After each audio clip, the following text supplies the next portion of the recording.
तो ये वाला क्वेश्चन देखेंगे अब हम, the sides of the arithmetic progression. ये एक एपी का क्वेश्चन है, सिंपल सा क्वेश्चन है। The sides of arithmetic progression, एक मिनट कुछ मिस हो गया लगता है। The sides of a right angled triangle, अच्छा the sides of the right angled triangle आएगा यहाँ पे।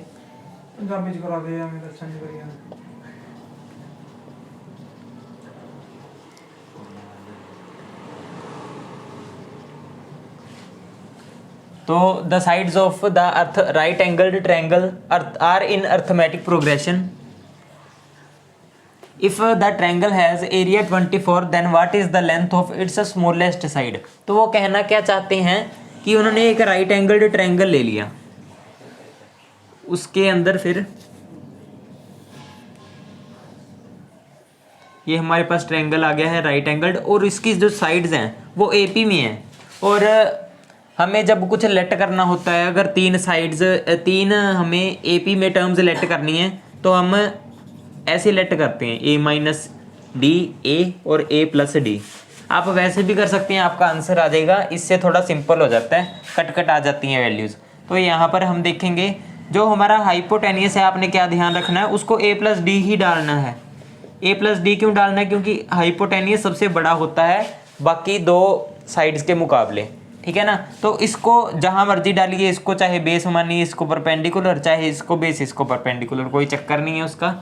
ये ए मान लेती हैं, ये ए माइनस डी मान लेती हैं। तो अब बस हो जाएगा हमारा, हमने ये चीज़ें लेट कर ली हैं। हमारे ट्रायंगल की साइड्स हैं ए माइनस डी, ए और ए प्लस डी। तो आगे क्या लिखा उन्होंने, ट्रायंगल का एरिया 24 बता दिया, यानी अब हमें इसका एरिया निकाल के उसको 24 के इक्वल रखना पड़ेगा। तो एक इक्वेशन तो यहाँ से आ जाएगी, और दूसरी इक्वेशन हमें सोचनी पड़ेगी।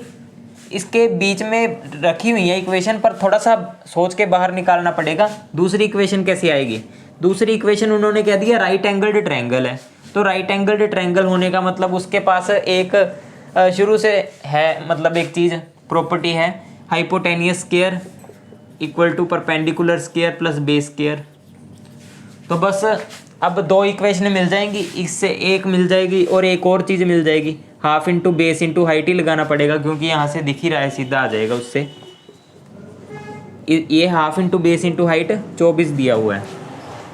तो बस एक इक्वेशन ये देगा, एक इक्वेशन ये देगा। तो हमारे पास क्या आ जाएगी, दो वेरिएबल ए और डी और दो इक्वेशन, हमारे पास आंसर आ जाएगा। तो सीधा सीधा हम इसे पहले पुट कर देते हैं। हाइपोटेनियस हमारा ए प्लस डी है, hypotenuse square equal to perpendicular square plus base square. तो अगर आप क्या करते, ए माइनस डी बेस को लेट कर लेते और परपेंडिकुलर को ए लेट कर लेते, तो क्या होता, बस फर्क क्या आना था, इसको यहाँ लिख देते, इसको यहाँ लिख देते, और कुछ खास फर्क नहीं आना था, आंसर वही आएगा, ठीक है ना। तो यहाँ पर देखो इसका स्क्वायर कर देते हैं, A square plus D square plus 2ad equal to A square plus, इसका खोलते हैं अब, A square plus D square minus 2ad।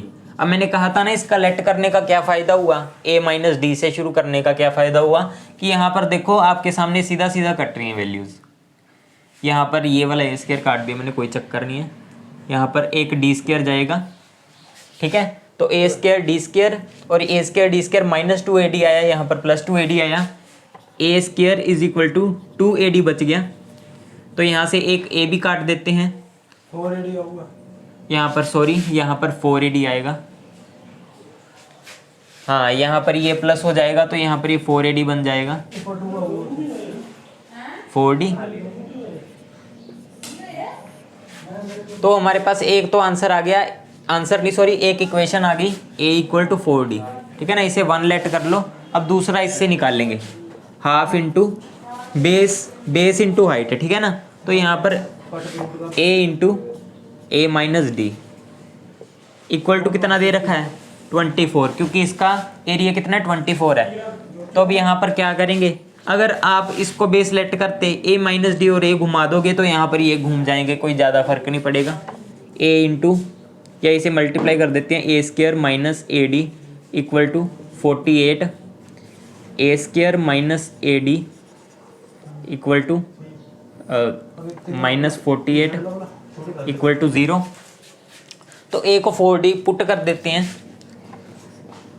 4d square minus 4d into D minus 48।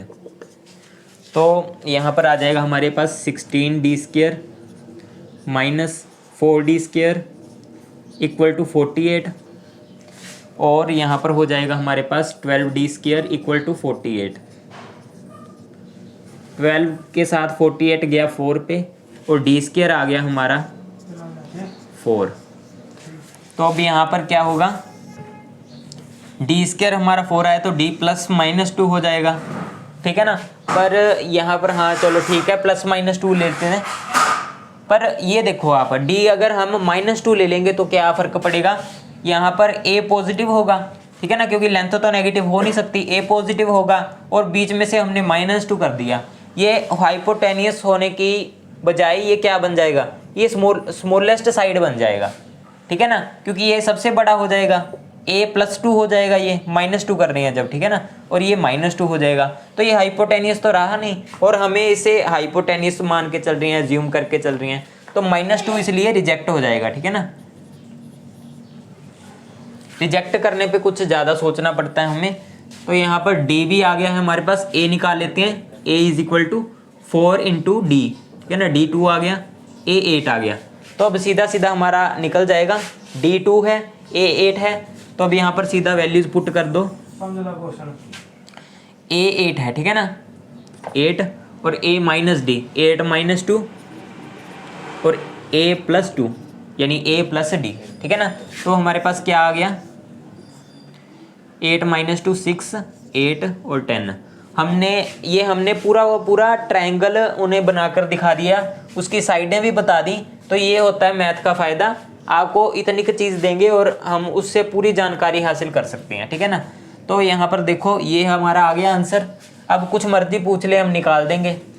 तो then what is the length of its smallest side, smallest side हमें ये दिख रही है, तो हमारा आंसर हो गया 6।